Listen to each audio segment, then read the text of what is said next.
With all the new subclassing changes, it's pretty clear that summoning is going to be the way of the future. So I just want to put out a quick PSA that anybody that wants to summon your mom, that's going to cost at least 2 skill slots.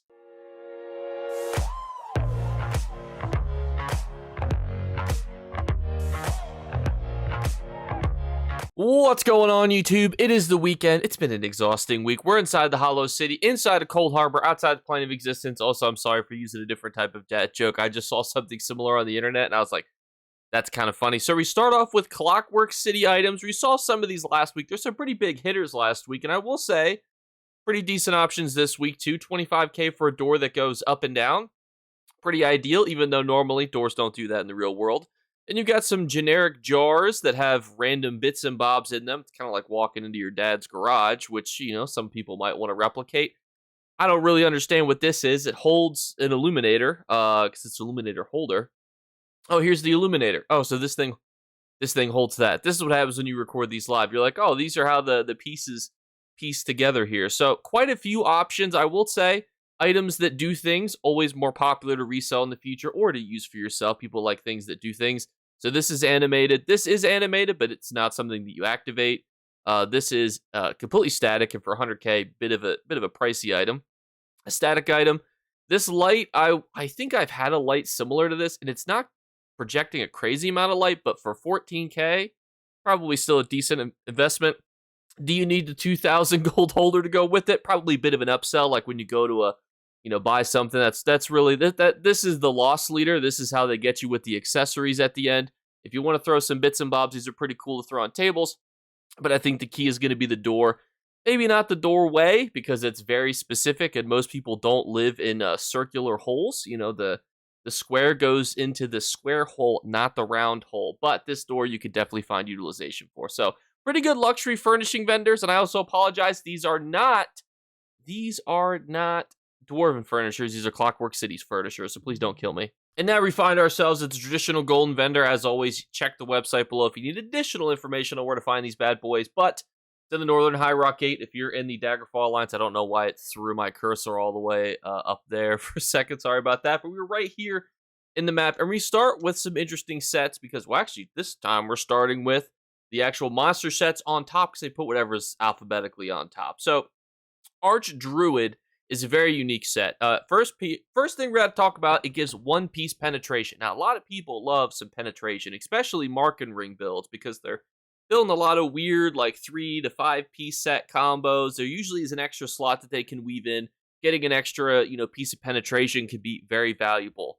Now, this dungeon is Earthen Root Enclave, which is actually notoriously really annoying to do on Veteran. Like, if you're trying to randomly queue into this with people, you might not be having a fun time. So keep all that in mind. But when you deal heavy attack damage, after 1.2 seconds, you deal shock damage to up to 6 enemies within a 7 by 5 meter line on your target, applying major vulnerability to them for 7 seconds, increasing their damage taken by 10%.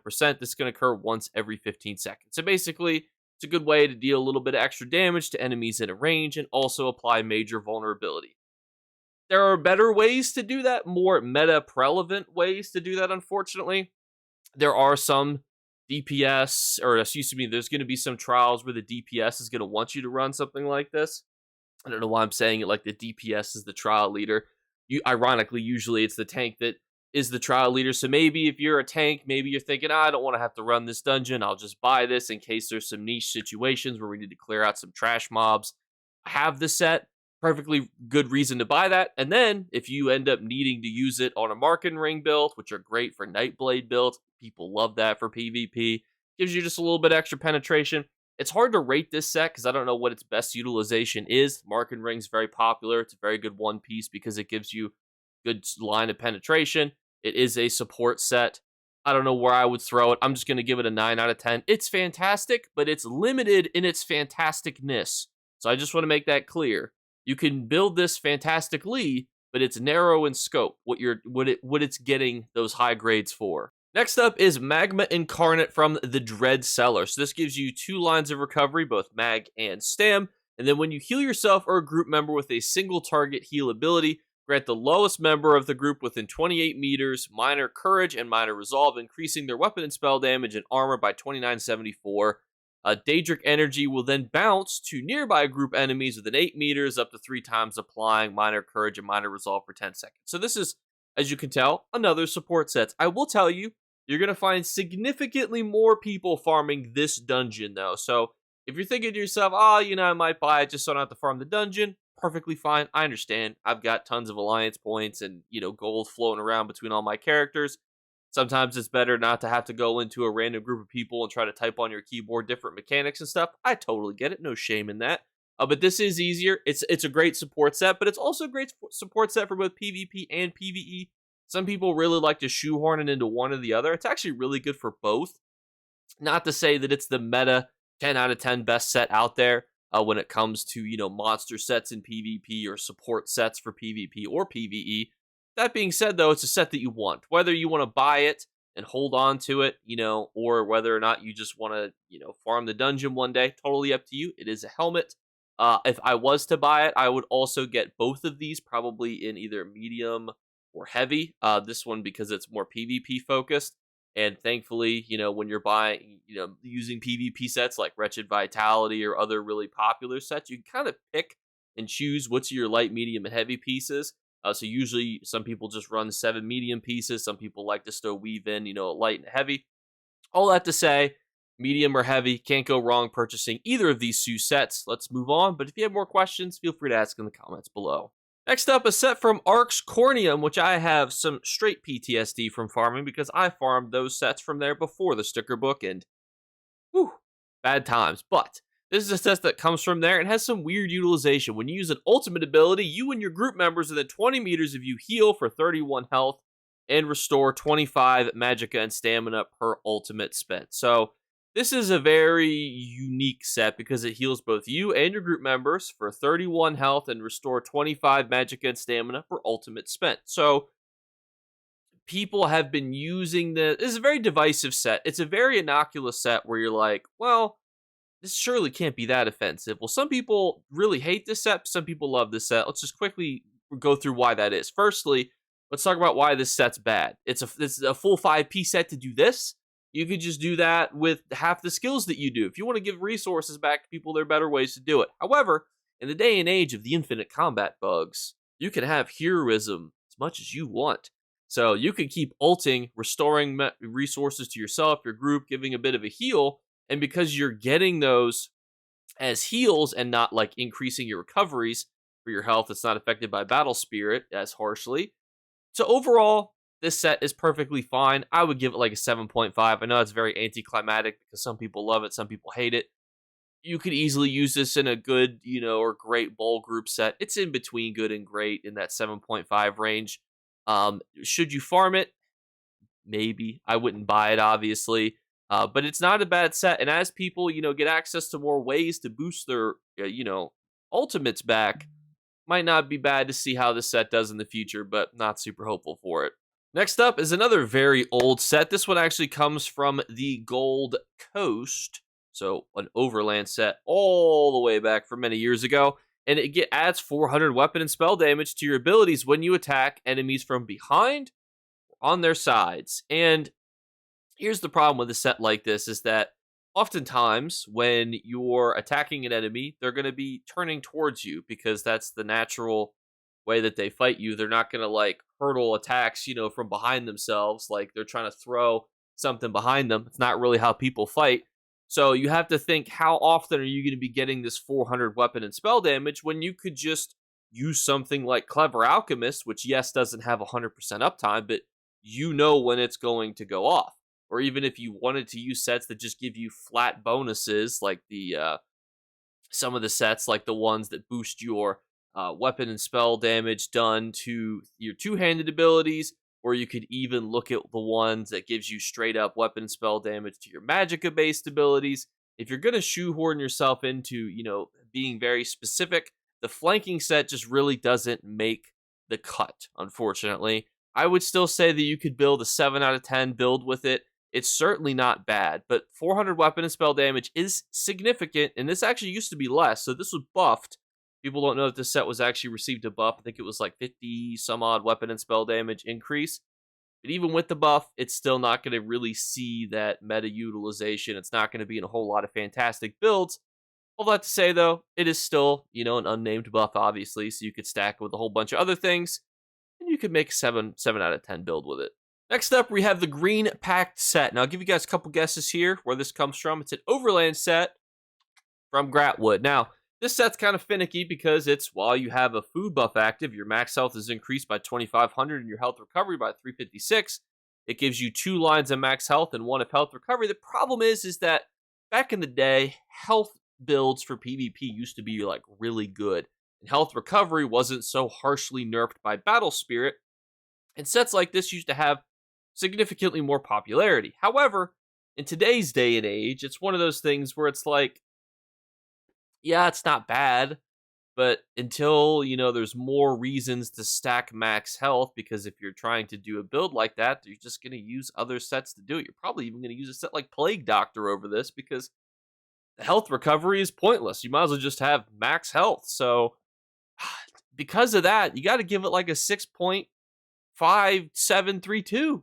Yeah, 6.5732. I mean, that's where I'd put it, because it's not, it's getting beaten out by sets like Plague Doctor, which granted do actually have some resale value still. For some reason, people still buy Plague Doctor off the ESO open market when I list it up, but I just don't see really a whole lot of utilizations for this now. If there's a change to, it's more max stat builds when it comes to health and more things that scale off of your maximum health, yeah, I could see this becoming another good PvP set again. And if you're like, Jake, why is max health not good for PvE? Well, generally your goal is to like buff your teammates or debuff the enemies. Your goal is not necessarily just to survive. Obviously, that's very important.